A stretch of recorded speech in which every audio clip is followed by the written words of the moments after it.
Estamos de vuelta en la primera emisión y como escuchó usted en nuestro resumen, entre las 20 propuestas de reforma, 18 constitucionales y 2 legales presentadas ayer por la tarde por el presidente Andrés Manuel López Obrador, hay una al Poder Judicial. Y por cierto, un reconocimiento a nuestra compañera Leticia Robles de la Rosa por haber obtenido antes que nadie la sustancia de esta iniciativa que se publicó el sábado en las páginas de Excelsior.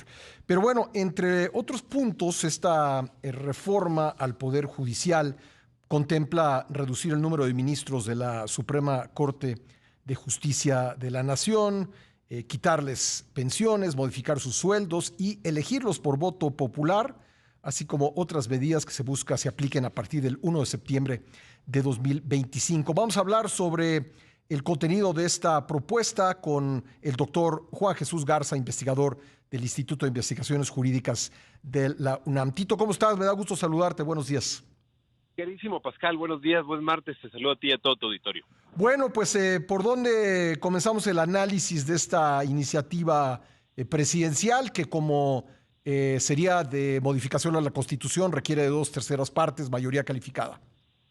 Claro que sí, Pascal. A ver, creo que vale la pena iniciar con dos breves reflexiones más allá de específicamente la reforma a la Suprema Corte y a todo el Poder Judicial, ¿no? Lo primero es que es una reforma paradójica en el sentido que la mejor manera de celebrar la Constitución, del documento que nos une independientemente de ideologías como todos los mexicanos, pues el presidente López Obrador va a intentar modificar ese pacto histórico, ¿no? Entonces creo que llama la atención esa manera tan rara del entendimiento que tiene la Constitución del presidente López Obrador, como el solo hecho de cambiarla, Pascal, implica cambiar la realidad. Y esto es lo que hemos visto que es una de las deudas históricas con el constitucionalismo mexicano. Desde hace mucho tiempo tenemos derechos sociales, desde mucho tiempo tenemos ideas en la Constitución que en la realidad no echan raíces, ¿no? Parece que el presidente sigue esa lógica, ¿no? Y la segunda, pues más que es algo atípico, Pascal. Esto creo que hay que mencionarlo, ¿no? Las reformas constitucionales suelen ser específicas y puntuales. ¿Por qué? Porque se supone que modificar la Constitución no es poca cosa. Cambiar la Constitución es cambiar arreglos históricos. En ese sentido, uno de ellos es la división de poderes, es la creación de organismos especializados, y en lo que respecta al Poder Judicial, pues prácticamente es un borrón y cuenta nueva a cómo lo conocemos históricamente. De hecho, si me permites, en otras constituciones, sí, claro, suceden dos cosas. Por ejemplo, en la estadounidense, una reforma es tan importante que la llaman enmienda y las numeran, ¿no? Y por otro lado, tenemos artículos constitucionales que son más largos que las constituciones de otros países. Sí, no, totalmente, Pascal. Parecería que aquí el presidente, o la visión del presidente, es incluir en la Constitución, pues ideas disparatadas, ideas que no tienen un respaldo jurídico ni la necesaria asesoría en materia legal para que esto pueda realmente transitar y generar un mejor acuerdo para todos los mexicanos, ¿no? Dicho esto, Pascal, a mí sí me preocupa, pues es eso, es algo que había estado diciendo el presidente López Obrador desde hace tiempo, es la elección popular de los ministros de la Corte, pero no solo, sino también de magistrados y jueces federales. Es decir, va a cambiar por completo el sistema de designación, que actualmente se hace por examen, se hace por un concurso, se hace por mérito, y en ese sentido, esto es algo de lo que yo más me cuestiono, ya particularmente en una de las 18 propuestas para modificar la Constitución. ¿Esto cómo impacta a la ciudadanía? Más que realmente tener un impacto claro en el acceso a la justicia, Pascal, lo que estamos viendo aquí es más bien retórica, es más bien eso, es tratar de poner en cintura la independencia y la autonomía judicial. En particular, no creo que se trate de que hay propuestas buenas, hay propuestas malas. Lo que estamos viendo aquí es un desprecio absoluto por la Constitución, es tratar de utilizar las que suenan mejor como caballo de Troya, es decir, vamos a negociar unas buenas para permitir algunas reformas malas. Yo sinceramente creo que te habla más bien de una incomodidad que al presidente López Obrador le ha faltado poder controlar al Poder Judicial. En ese sentido, sinceramente no creo que vaya a transitar, porque las modificaciones para esto, además de que se necesita una mayoría calificada, pasar por ambas cámaras, por la mayoría de los estados de la República, pues esto implica mucho análisis, Pascal, y estamos prácticamente a unos cuantos meses de que se ya termine el mandato de López Obrador. Entonces, pues eso, lo que se ha dicho, parece más bien un plan de gobierno, parece que cambiar la Constitución implica cambiar la realidad, propuestas históricamente que había dicho que no, como lo de la Guardia Nacional al Ejército, ampliar el catálogo de prisión preventiva oficiosa, no se mete con fiscalías, no se mete con justicia local. Así difícilmente se puede entender que realmente estos cambios constitucionales vayan a tener un provecho para toda la nación. Hay quien piensa, doctor, que pues el presidente sabe que no tiene la mayoría calificada y que estas reformas, como dices, no van a transitar, pero que el objetivo específico e inmediato es mostrar a la oposición como reticente al cambio y utilizar esto como bandera electoral. ¿Tú coincides con esa visión? A ver, es que sí parecería un arma electoral, estimado.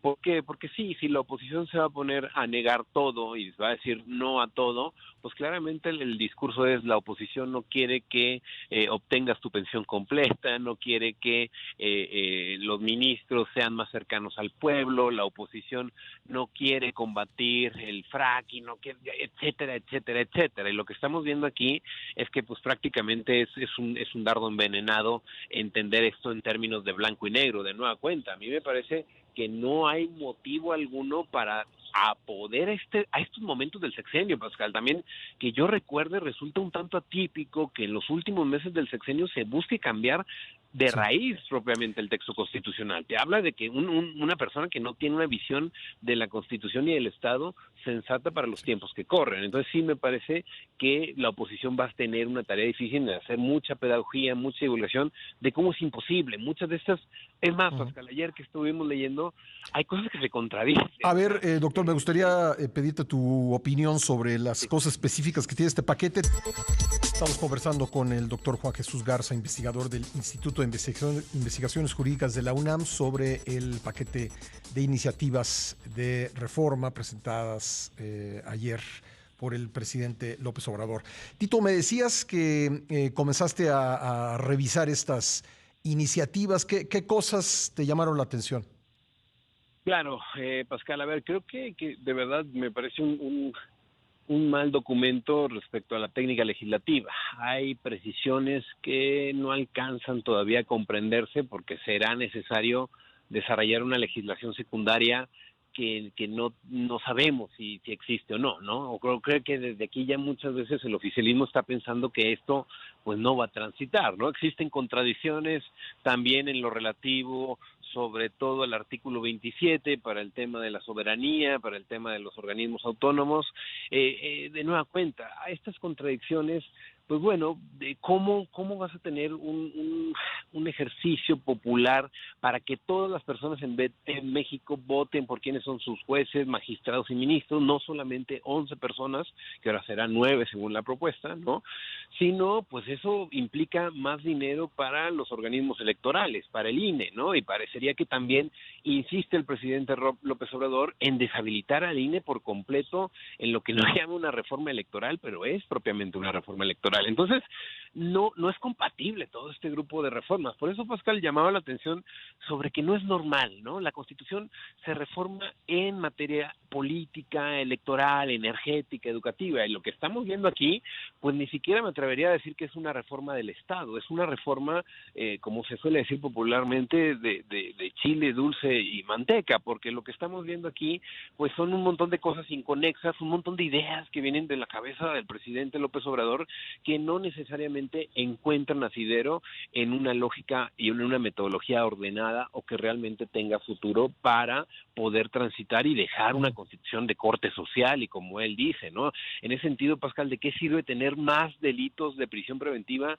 si sabemos que lo que no funciona son las fiscalías? Y ojo, son las fiscalías y no solamente la fiscalía a nivel federal, sino las fiscalías estatales, ¿no? ¿De qué sirve tener ministros electos popularmente si el organismo encargado de organizar las elecciones va a estar prácticamente desmantelado? Ese tipo de cuestiones, ¿para qué crear? Ojo con esto, Pascal.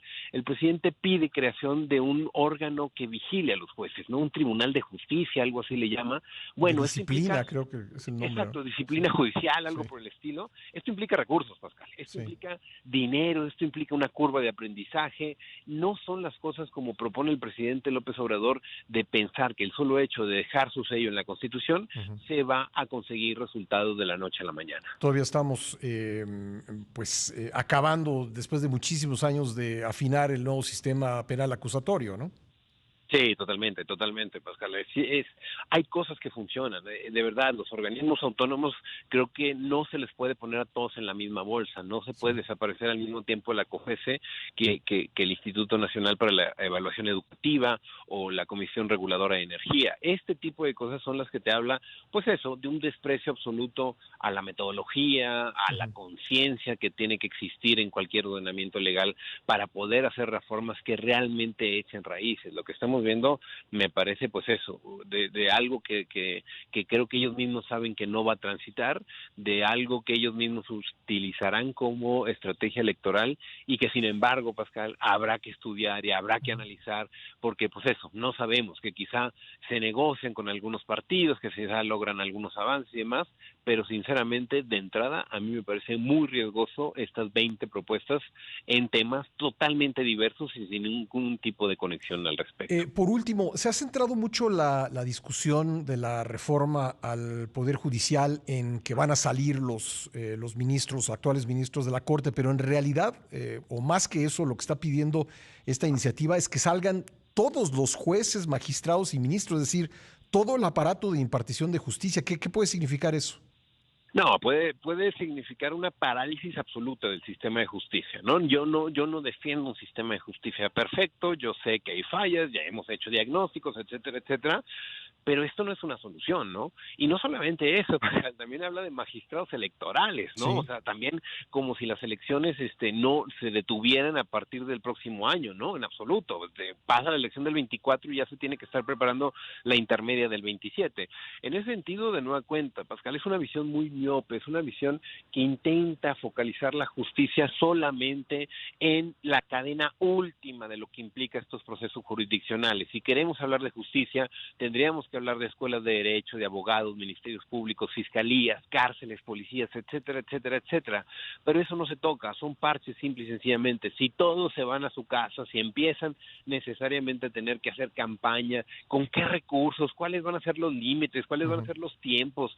Ese tipo de cuestiones, Pascal, son las que digo, no están desarrolladas en una ley secundaria y no tendrían que estar en la Constitución. Entonces, pues eso, creo que va a ser algo que no vale la pena tomar en la seriedad que realmente implica y sin embargo hay que estar alertas porque este tipo de cuestiones, pues eso, antes que tener una mejor justicia, antes de verdad que poder hacer más ágil la justicia para todas las personas, Ujú. pues va a generar un impas, va a generar un completo detenimiento en personas que lleguen a entender y cómo va a ser la curva de aprendizaje que Ujú. nos puede poner en una parálisis absoluta respecto a un sistema que claramente no es perfecto.